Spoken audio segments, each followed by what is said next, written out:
Pernah kepikiran nggak, kenapa perusahaan-perusahaan raksasa yang udah bakar uang miliaran dolar buat keamanan siber, tetap aja kebobolan?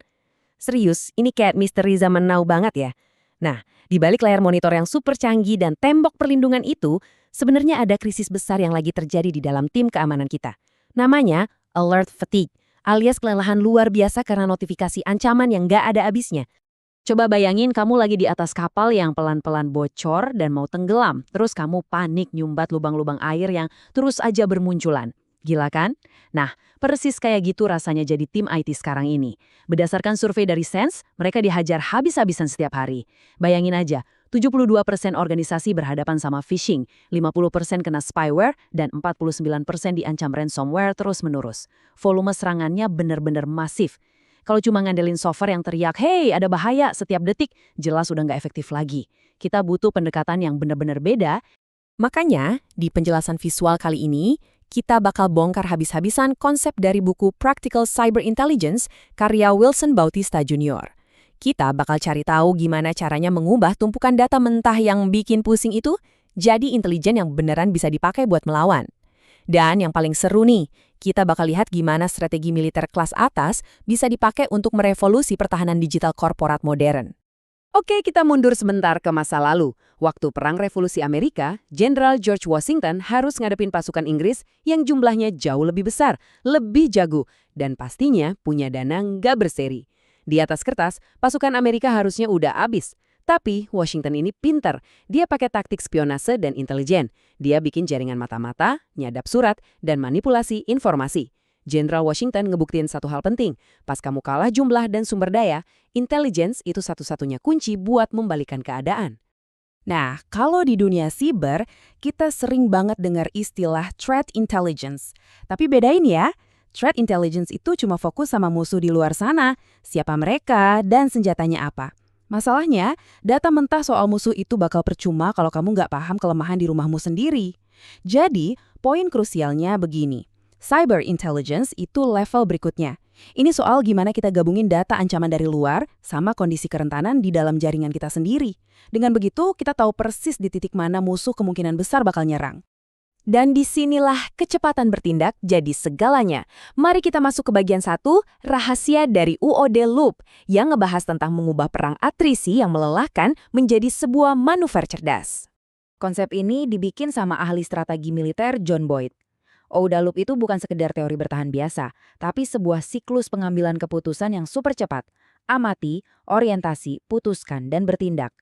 Kalau di dunia cyber, artinya kita ngamatin jaringan kita, nyocokin data itu sama ancaman yang ada, mutusin perlindungannya, dan langsung bertindak. Ingat ya, organisasi kamu punya OOD Loop, dan peretas di luar sana juga punya. Siapa yang bisa muter siklus ini paling cepat, dialah yang bakal mendominasi medan perang digital. Oke, supaya bisa gerak lebih cepat, kita wajib tahu playbook alias taktik yang dipakai musuh. Lanjut ke bagian 2, mematahkan cyber kill chain atau rantai serangan siber. Jadi, begini cara kerja peretas. Ada 7 langkah. Mereka mulai dari pengintaian, nyari-nyari di mana titik lemahmu. Terus ke persenjataan, bikin malware khusus. Lanjut ke pengiriman lewat email phishing misalnya. Lalu diikuti sama eksploitasi dan instalasi di sistem kamu. Habis itu, mereka buka jalur komando dan kontrol sampai akhirnya masuk ke aksi pada target alias nyuri data-data pentingmu. Bayangin aja proses ini bikin kita sadar banget kalau kita nggak boleh lengah. Kalau kita biarin peretas nyelesain rantai ini sampai akhir, hancur udah. Kita harus mutusin rantai ini sedini mungkin. Tapi tenang, jangan panik dulu. Ternyata militer punya kerangka kerja khusus buat serangan balik. Ini bawa kita ke bagian 3, F3EAD dan pertahanan aktif. F3EAD itu singkatan dari Find, Fix, Finish, Exploit, Analyze, dan Disseminate. Kalau diterapin di perusahaan, ini berarti tim operasi di lapangan nggak cuma nunggu arahan dari bos. Mereka proaktif, menemukan dan mengunci sistem mana yang rentan, menyelesaikan masalahnya, terus mengeksploitasi dan menganalisis intelijen yang didapat dari proses tadi, buat akhirnya disebarkan lagi ke pembuat keputusan. Proses ini benar-benar nyulap peringatan ancaman yang tadinya berisik dan bikin pusing, jadi sebuah aksi pertahanan yang presisinya tinggi banget. Dan ini tuh nunjukin dengan sangat brilian gimana cara kita ngelawan balik.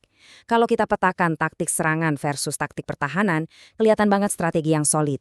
Misalnya nih, pas penyerang lagi asyik di fase pengintaian, kita serang balik pakai OPSEC atau keamanan operasional buat nyembunyiin informasi berharga kita. Waktu mereka nyoba tahap pengiriman malware, kita hadang pakai pemantauan berkelanjutan. Intinya, setiap langkah yang mereka ambil, kita udah punya jawaban aktif yang benar-benar ngelumpuhin taktik mereka. Pertanyaannya sekarang gimana sih cara nerapin taktik militer yang gahar ini ke lingkungan kantor korporat sehari-hari? Yuk, kita masuk ke bagian 4, orkestra keamanan. Soal kolaborasi di dunia nyata. Di buku ini ada satu analogi yang luar biasa. Coba deh anggap perusahaan kamu itu kayak sebuah orkestra. Kamu mungkin punya alat musik yang paling mahal atau pemain biola yang paling berbakat sedunia, ibaratnya firewall dan software security mahal yang kamu beli itu. Tapi percaya deh, itu semua nggak akan ada artinya tanpa kolaborasi yang sinkron. Tim operasi IT dan tim keamanan itu wajib banget bermain dalam satu harmoni. Terus peran cyber intelligence di mana? Dia itu konduktornya. Dia yang menafsirkan ancamannya dan ngarahin setiap bagian tim buat bertindak barengan. Tapi buat bikin orkestra ini benar-benar sempurna, ada satu potongan puzzle penting yang sering banget dilupain sama para eksekutif. Bagian 5, sensor terhebat yang sering terlupakan. Siapa mereka? Karyawanmu sendiri. Iya, staf reguler dari tim HR sampai resepsionis. Kebanyakan, ahli keamanan siber tuh ngelihat karyawan cuma sebagai resiko atau beban, orang-orang yang gampang banget ketipu ngeklik link jahat. Padahal, pertahanan aktif itu butuh mata di mana-mana. Lewat edukasi dan pelatihan yang benar, kita bisa ngubah setiap karyawan dari yang tadinya sekedar target, jadi pasukan garis depan. Mereka bisa jadi sensor intelijen yang super aktif mendeteksi dan ngelaporin hal-hal aneh, yang bahkan bisa lolos dari algoritma mesin secanggih apapun. Untuk merangkum semua eksplorasi ini, kita harus menyatukan semua konsep tadi. Kita masuk ke bagian 6, langkah cerdas berikutnya tentang pergeseran pola pikir. Sekarang udah jelas kan, cuma ngebangun tembok perlindungan yang lebih tinggi itu udah nggak relevan. Keamanan siber yang sejati itu soal pertahanan aktif. Dan ini berpusat pada 4 pilar. Pertama, bikin musuhmu frustrasi dengan cara nyembunyiin kelemahan kita. Kedua, pastikan kita bisa identifikasi taktik mereka dengan cepat. Ketiga, bergeraklah dengan tempo OODA loop yang kilat.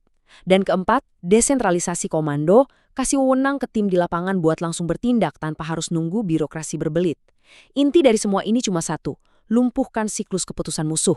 Jadi, setelah kita lihat bareng gimana cara militer beroperasi, gimana intelijen dipakai buat mencegah, dan gimana pertahanan aktif bisa ngancurin rantai serangan peretas, saya mau ninggalin satu pertanyaan penting buat kamu.